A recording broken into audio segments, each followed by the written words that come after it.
We begin this program by reading a quote from my guest's book. Most lawyers will not speak out against judicial selections. I believe as an attorney that has successfully recused judges and exposed misconduct, that in reality an attorney cannot have any meaningful input into this process. Worse, criticize the judiciary, even in the most constructive manner, can mean death to an attorney's legal career, consequences to their respective cases, and a host of other retaliatory consequences. Those who dare upset the status quo and expose misconduct to attain fairer access to the court do so at their own peril. I have with me to discuss this issue the author of the book and is the coordinator or operator of Unchecked.org Co-president of UncheckedPower.org. Uncheckedpower.org. Yes. Okay, Susan Settenbrino, welcome. So, tell us a little bit about what Uncheckedpower.org is. Well, I was approached by Gregory Roberts from FCLU because he's been the president of FCLU for quite some time. He has a lot of followers, and that's concerning family law victims of legal abuse. Right. So, and there's plenty of those out there. Right. After reading my book, Unchecked Power, he realized that it's much bigger. It's the system, the court system and the political system. And so he asked me to be part of a new organization to address unchecked power within government and within the court system as a whole. And so we created Uncheckedpower.org, which is, we have a lot of great people behind us. A lot of attorneys, professionals, different types of people that are very experienced, highly intelligent. They've been through the process. This is going to be a very dynamic, nationwide organization that addresses all types of unchecked power, because it's all one, part of one system, and that's what enables family court unchecked power as well. As I mentioned in the beginning, as you were inside, or basically you were inside the system, and you had a lot of difficulty getting through to get justice to your clients. Yes, I did. Well, I was I went through the system quite some time ago. I was divorced, I was pregnant, I had a toddler, and I then was a prosecutor on my own. And when I went into private practice, I wanted to fight for people as the attorney that I would have wanted when I went through the system. Right. And so, but I thought it was, I thought there were problems with the system when I went through it. I didn't know how really bad it was until I was in private practice, and I went up against, some pretty, what appeared to be powerful attorneys, and when I had to stand up against what I believe was misconduct and sought judicial recusals or disqualifications of a select attorney. So, because I figured, what was the purpose of me being in court? How can I help someone if we can't get even the appearance of fair access to the courthouse? Sure. So I just felt I would be useless unless I addressed this. And I didn't want to. I didn't go to law school to do this. Right. And it was unfortunate that I had to even deal with this. But unfortunately, that was part of the process. Yeah, I was just going to ask you that question. Yeah. Being that you prepare for a profession, whatever it might be, in your case, you're there to provide and protect for somebody else to get them their justice, and you find all these entrapments, right, in the game before you get there. It must be very frustrating for you. Right. I mean, people called me, Batman, because I had to fight corruption in Gotham City. I just wanted to be an attorney. Batwoman. I mean, that was their words, but yeah. I just wanted to be an attorney and just deal with the facts and the law. I didn't really want to get into the politics, and Sure. It was very difficult to go through that as an attorney. On page 6. And there's a price to pay for that as well. Yeah, that's what I mentioned in the opening. Which I never knew about.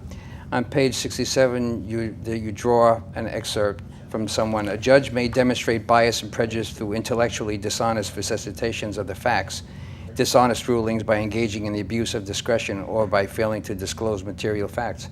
I mean, that's a lot of possible screwing up.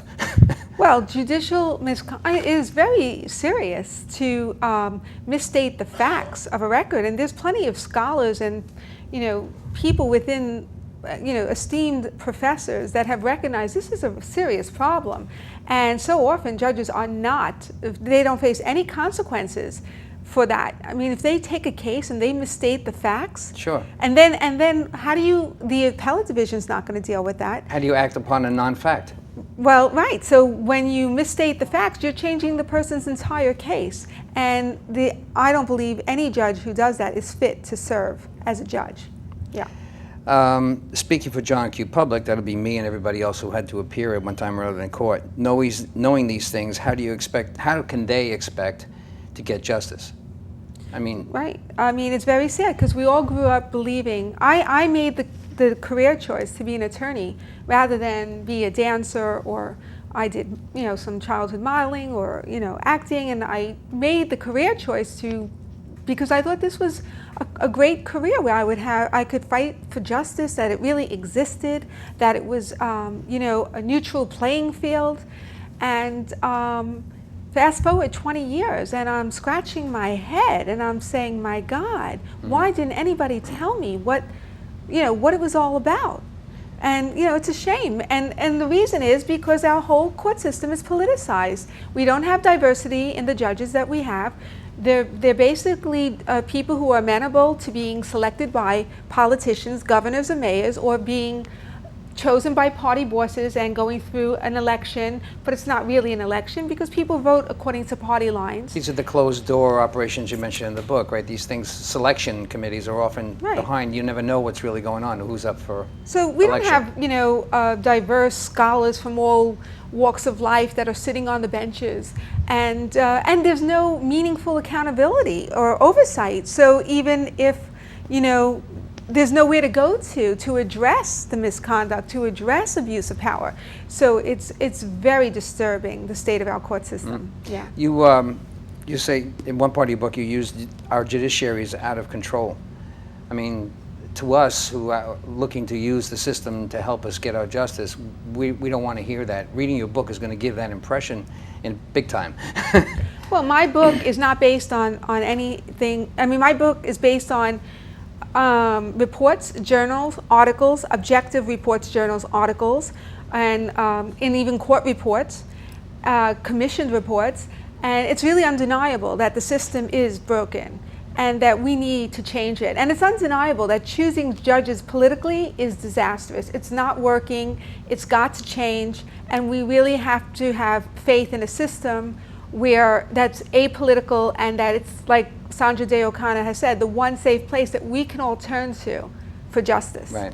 Right. We've faced things that I found in your book where a judge can sit on cases in which they have undisclosed relationships with parties or their attorneys or have interest in the outcome, special interests on their own. We have seen this, I mean, hand and foot over the years, that an attorney has a relationship and he helps with the campaign for this particular judge. So the opposite party, and not knowing this, is going to be subdued by that party who has the relationship with the judge. What kind of message does that send? If we can see terrible. it visibly, it's absolutely terrible. We see it visibly. We wonder, how do we go around that? I mean, how do we get justice? The law is there. We should not ever feel that our access to justice is compromised, not in appearance and not in reality. Yet the way the system is set up, it even encourages this kind of conduct. Right. There was a city bar a publication that I had read that encouraged lawyers to get involved with judicial campaigns and and committees. And what happens to the lawyers who aren't involved with that? I mean, what kind of message does that send to the litigant or the non-connected attorney? Not a good one. Okay, on page 241, I found something interesting. I wonder if you'd help me out with this, because some of these responses, I need you to say what it is that you were dealing with, because I see it as being a warning sign. There is, in effect, a quote, no oversight, accountability, or transparency within the structure, referring to the Just Us legal system. When a New York State judge, office, or program abuses its power, there is no one, no agency, nowhere for the public, the legal profession, or even the judiciary themselves to turn to. I mean, that's a hopeless scenario. In in reality, although there are offices that get funded in the millions, like the Disciplinary Committee and the Judicial Ethics Committee, that are supposed to be a check on abuses by attorneys and by judges, if they are not operating appropriately, if those offices are compromised, if there are political people at the helm of those offices and they are using the office to protect attorneys or judges and target attorneys and judges, and there's evidence that it exists, okay? So there were Senate Judiciary hearings. There was a Murphy report. I can go in my book addresses some of the evidence. Recent Moreland Commission, stuff like that, yeah. So if those offices are not operating as they should, anything within the court system can happen. Anything's possible. It's possible to have a small criminal enterprise, a large criminal enterprise, because think about it. There's no consequences to the judges and the lawyers if they're protected, and there's no consequences, for misconduct. So if you feel that, then you're empowered and you're brazen. And if you go to the Attorney General, or you go to the DA, or you go to the mayor or the governor who put them in office, or the party boss, they don't get involved. They're not accountable. So who do you go to? And what happens? There's several of the people that have reached me recently. I've had some of them on the air, have faced these unusual circumstances where they don't see a path to success in the issue that they have, and they have hard facts. Oh, you can have,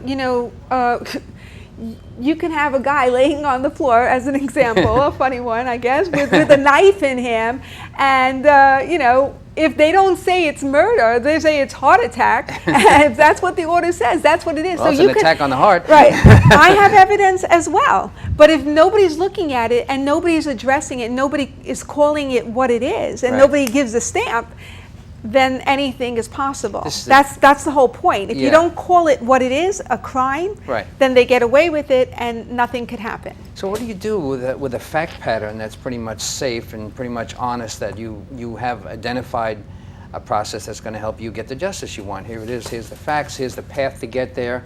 Here's all my backup and supporting documents that prove what I've said here is right. That's a very good question. And in the court of law, it should operate like that. Unfortunately, it's very important to just stress the fact that if a judge is abusing his power, he could render an order taking away your money. Now that would be called extortion, wouldn't it? Because you're using an office to compel funds really without legitimacy, if there was no basis to compel it, right? But yet people can lose their children without due process. They can lose their funds where there's no basis. So you're saying, Susan, if you have all the facts and you have all the evidence that this is going on, why isn't anybody doing anything about it?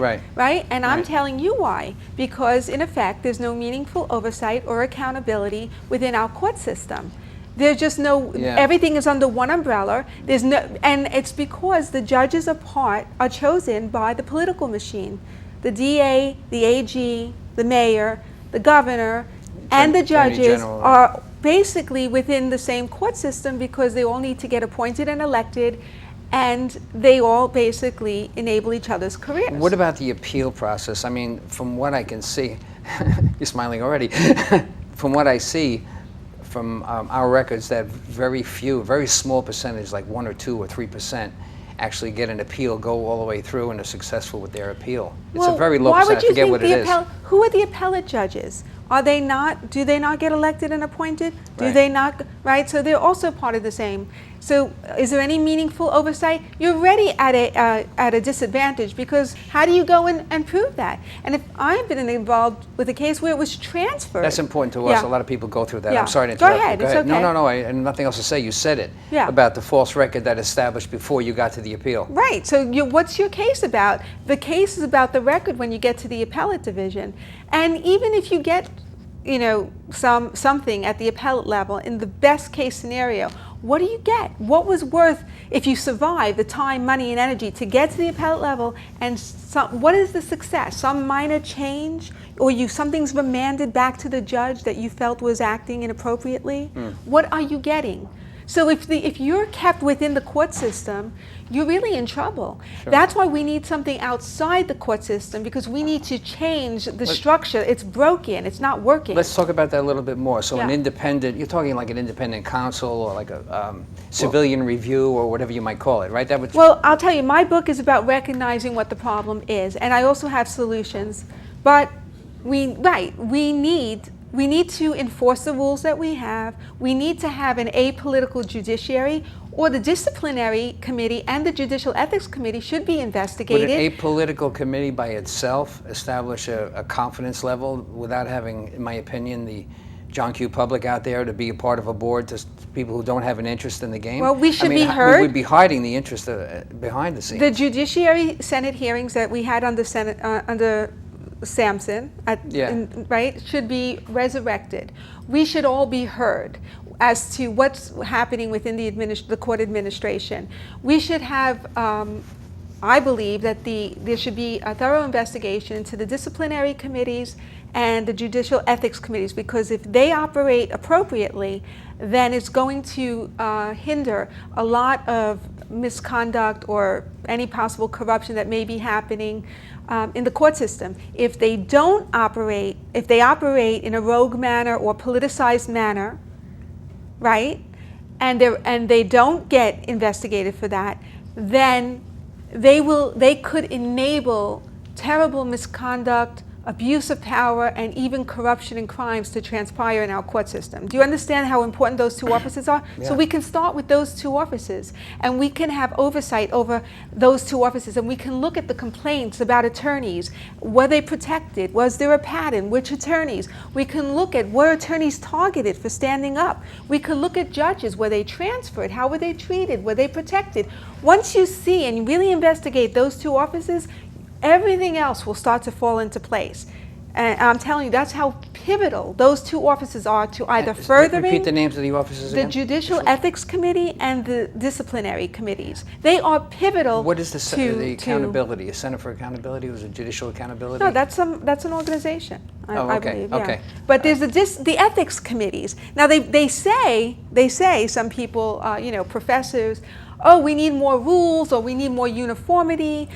We don't need any more rules. If you want to have more rules, fine. But if they're not being enforced now, and if they're not running properly, where's the hope of it happening later? Right. If they're run politically now, we got to deal with that. So we really need to investigate those two offices. If you don't mind, I want to bring up what you have on page 236. Your timing is perfect. I quote from your book: "There is a pattern when matters are made public to create an impression, even perhaps a facade, that by creating more rules," which is what you just mentioned a minute ago, "steps are being taken to ensure that such matters are addressed and will be addressed in the future, so to quiet the public outrage." Yes. Who, sleight of hand, turn their attention to pressing matters in their lives, like why my deodorant stops working. Or, children and school and life. And serious matters too, right, of course. Yeah. Right. But what I want to stress that why those two offices are so pivotal, because if they're exposed to be protecting attorneys and judges, then you will see if there's criminal conduct and abuse of power in the courthouse, they will be exposed. And if they are acting properly, then they will have to address the abuse of power if it exists, and even criminal conduct if it exists in the courthouse. So do you understand that? And so I'll get into, do you understand how important those two offices are, how pivotal they are? Yeah. It's like the police. If the police, go home, then we can all go loot the stores. You can have more rules. The police officers can, the fax machines can be going on and on with more rules coming in. But, they say, we're going home. So anything can go on in the streets, right? Because there's nowhere to go. Sure. So if those two offices aren't operating properly, anything can go on in the courthouse. Okay? And brazenly so, because the attorneys and judges would know that their back is protected. They're supported, yeah. Right. And attorneys and judges who want to do the right thing would be afraid, because they know they could be targeted and lose their license, or be plagued by investigations and all that. Common sense, Susan. I mean, this it's all common sense, but very few people internalize it because it's our court system. Who would have imagined this? Now, when I say, when things happen, and I give examples, when people are caught doing something wrong, what you'll hear is, we need a commissioned report, we need more rules, we need more this, because then people think, you know, we're very busy, we're trying to survive in this life. The economy's not great, we have families, we have illness, we have parents, we have everything. And we see something and the injustice hurts us, and then the people say, well, we're taking care of this, don't worry, we're going to have more rules, it's going to get better, and we're like, oh, good, everything's going to be taken care of, there'll be more rules, and it'll be taken care of. But it's really, in my opinion, totally false. Because with the rules that we have in place, and we have so many rules in place right now, if I was in charge, we can always discuss more rules. But the rules that we have in place right now, if they're being followed, we'd have a very, you know, highly functioning and you know, a court system with great integrity, and the people would have faith in it, in appearance and in reality. Yeah, in reality. People have a daunting, looking at the show, are going to have a daunting view of what the legal system is all about, but I'm hoping that happens. I'm hoping people get the message. It's sad. I don't hope that. I hope that we can change it. The message we're delivering to change is what I was referring to, I mean, I could cry all the way through my book because it's so disheartening that I've given my whole career.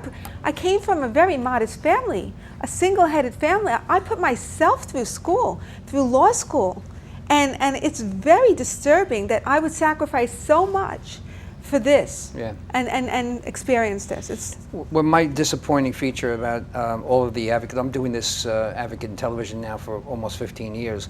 And what I noticed that overall, the length and breadth of all the complaints are that there isn't any real touch, and not really in touch with the needs of the family. I mean, it seems so out of a normal thought process for what we would do to provide and protect, which is our purpose as parents. And here we are going in and out, see people going in and out of jail, being hustled for money and extorted, and people parenting in a box with this lousy situation they have. It's just it's a mess out there, and we don't know how to avoid it because we have no other option. It's destructive. We're trapped in that system. It's destructive, but we have the power. Those are our offices. That's our money. That's taxpayer dollars. The $2 billion judiciary budget, let's get an accounting of it. Let's get some oversight with it. If these that's a good idea. If these offices are being funded in the millions, and they're run in a rogue or political manner, like some have said and testified that they did in the Senate judiciary hearings, and there was the Murphy report and others' experiences. If offices are being run like that, then that's unlawful. Our money is being used unlawfully. This is our power, our money, and we can change it if we're united. That's why Unchecked Power is going to make all the difference in the world, because we will be under one umbrella to address the entire court system and the government. What about, what would you suggest for people that are entering the court system in navigation of the legal system? Is there anything possible? I'm saying this tongue-in-cheek almost, but what can we do to get someone who's watching this program avoid some of the pitfalls you're describing in your book? Well, it was interesting, and Unchecked Power will get behind this also. In the New York Law Journal today, they discussed, you know, putting cameras in the courthouses, which I think would be a game changer in many ways. Big time. And the judges, I do not believe, should have any discretion. We should have rules that maybe children of certain ages or certain things should not be, you know, made public. But judges, because the main point is to be an oversight, to have oversight, they should not have discretion in keeping you know, cameras from the courtroom, because that would defeat a lot of the purpose, which is to have oversight and accountability within the courthouse. But what can people do? This is what I would suggest. Keep your record very straight. It's very important to have your record straight. Like you talk about, the worst thing is the false record that's created, that can be created in court. Don't let them do it. Starts the process of irregularity going forward. Don't let them do it. Don't think, oh, I didn't have my chance. No, you have to correct it. If they're saying something wrong and creating a new record, you have to, I believe. And our issue starts out the false allegations of abuse, starts the system off in a different direction. Now you're dealing with a custody you can't get back. And I think it's like an onion. If you allow them to peel the outer layer of the onion with, say, false claims, they already won, because now they're already into the onion. You have to keep that onion closed. You have to say, no, That's false. And if you want to make those false allegations, you prove it right now and you hammer away and you do not let them peel that onion. Right. You got that? Good example. I got it. Talk real quick because you had about 2 minutes left on the legal abuse syndrome circle that we have in your book on page Yes. 354. That was from Dr. Karen Huffer. Okay. And I thought it was quite brilliant. She really is very impressive.